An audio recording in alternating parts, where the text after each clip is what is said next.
అనుసారంగా మీ ఇష్టం వచ్చినట్టుగా ఇదే మాదిరిగా మీ వ్యవహార శైలి ఉంటే ఎల్లకాలం ఇదే ప్రభుత్వం ఉండదు.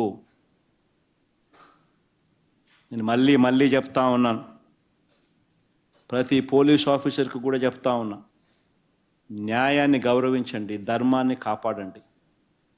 అంతేగాని ఈ మాదిరిగా వన్ సైడెడ్గా ఇల్లీగల్గా తప్పు చేస్తున్నారని తెలిసి కూడా తప్పు చేసే కార్యక్రమం మీరు చేస్తే మాత్రం మేము చూస్తూ ఊరుకోము అని మాత్రం ఖచ్చితంగా చెప్తా ఉన్నాం.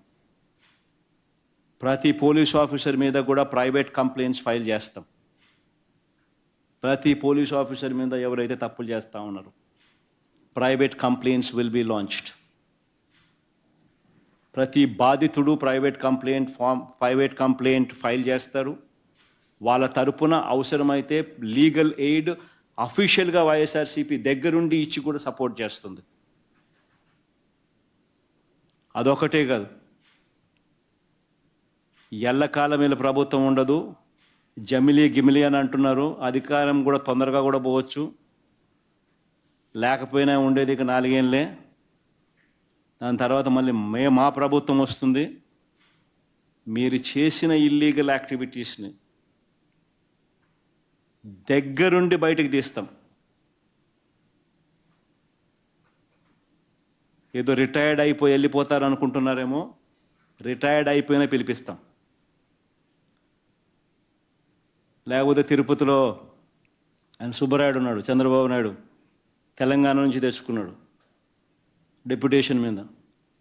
ఆయన ఏదో డెప్యుటేషన్కి మళ్ళీ తెలంగాణ వెళ్ళిపోతాను అనుకుంటున్నాడేమో, తెలంగాణ నుంచి మళ్ళీ పిలిపిస్తాం.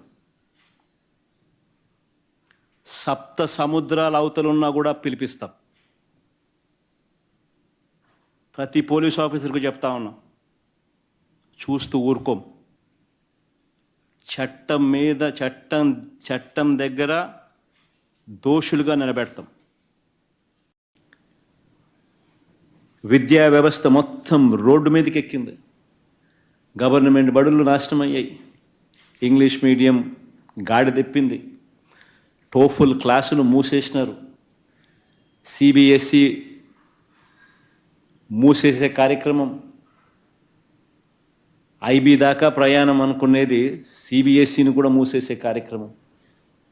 సబ్జెక్ట్ టీచర్లు గాలి కొదిలేసినారు. నాడు నేడు పనులు ఆగిపోయాయి. గోరుముద్ద కార్యక్రమంలో భాగంగా పిల్లలకు పెట్టాల్సిన రోజుకొక మెనూతో ఇవ్వాల్సిన ఫుడ్ పూర్తిగా నిర్వీర్యమైపోయింది. అమ్మఒడి అయితే నేను చెప్పాల్సిన పనుల గాలికి ఎగిరిపోయింది. విద్యా వ్యవస్థ పూర్తిగా నిర్వీర్యమైపోయిన పరిస్థితి. వైద్యం కూడా పరిస్థితి అంతే. ఆరోగ్యశ్రీకి ఇవ్వాలి. Do subscribe Saksham Vizag. Watch, like, share and comment. Thank you.